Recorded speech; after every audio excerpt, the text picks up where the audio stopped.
राजस्थान के सीकर जिले में बाबा खटश्याम जी का भव्य मंदिर स्थित है। बाबा खटश्याम जी को कलयुग में श्री कृष्ण का अवतार माना जाता है।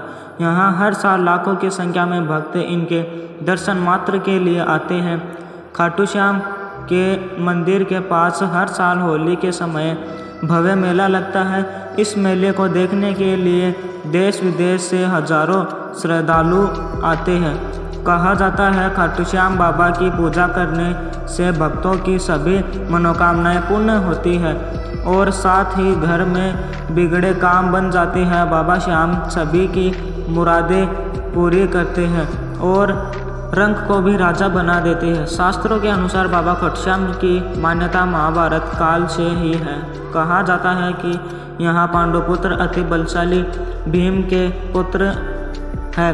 पहले इन्हें बर्बरीक के नाम से जाना जाता था। उन्होंने अपनी माँ और भगवान श्री कृष्ण से युद्ध कला सीखी। इसके बाद इन्होंने माँ नवदुर्गा की घोर तपस्या की। इनकी इस तपस्या से प्रसन्न होकर माता ने इन्हें 3 अमोघ बाण दिए और साथ ही अग्रदेव जी ने इनकी भक्ति पे प्रसन्न होकर उन्हें एक धनुष प्रदान किया। इन दोनों दिव्य फल के कारण यह 3 लोकों के विजय प्राप्त कर सकते हैं। कथा के अनुसार बाबा खटश्याम की अपार शक्ति और क्षमता से प्रसन्न होकर भगवान श्री कृष्ण ने इन्हें कलयुग में अपने नाम से पूजे जाने का वरदान दिया। तब से ही बाबा खटश्याम को कलयुग का श्री कृष्ण माना जाता है। पौराणिक कथा के अनुसार पांडवों पुत्रों के साथ लाक्षागृह की घटना होने के बाद वन वन भटकते पांडवों की मुलाकात हिडिंबा नामक राक्षसी से हुई। हिडिंबा भीम को अपने पति के रूप में प्राप्त करना चाहती थी। इसी कारण से माता कुंती की आज्ञा मानकर भीम और हिडिंबा का विवाह हुआ, जिससे उन दोनों को एक पुत्र प्राप्त हुआ जिसका नाम घटोत्कच था। कुछ समय के पश्चात घटोत्कच का विवाह हुआ और उसे एक पुत्र हुआ जिसका नाम बर्बरीक था, जो अपने पिता से भी ज़्यादा शक्तिशाली और मायावी था।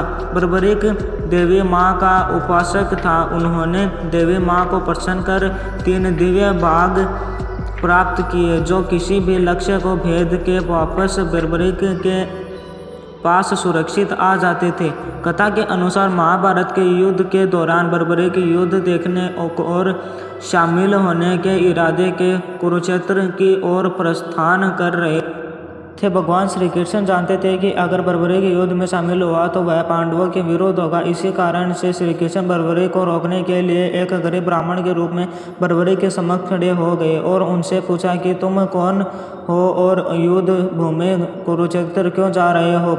जवाब में बर्बरीक ने बताया कि वह भी एक योद्धा है जो इस युद्ध में शामिल होना चाहता है। इसी कारण से मैं युद्ध भूमि जा रहा हूँ। श्री कृष्ण ने उसकी परीक्षा लेने के लिए एक बाण चलाने को कहा, जिससे पीपल के पेड़ के सारे पत्ते में छेद हो गया, सिवाय एक पत्ते के जो कि श्री कृष्ण के पैर के नीचे था।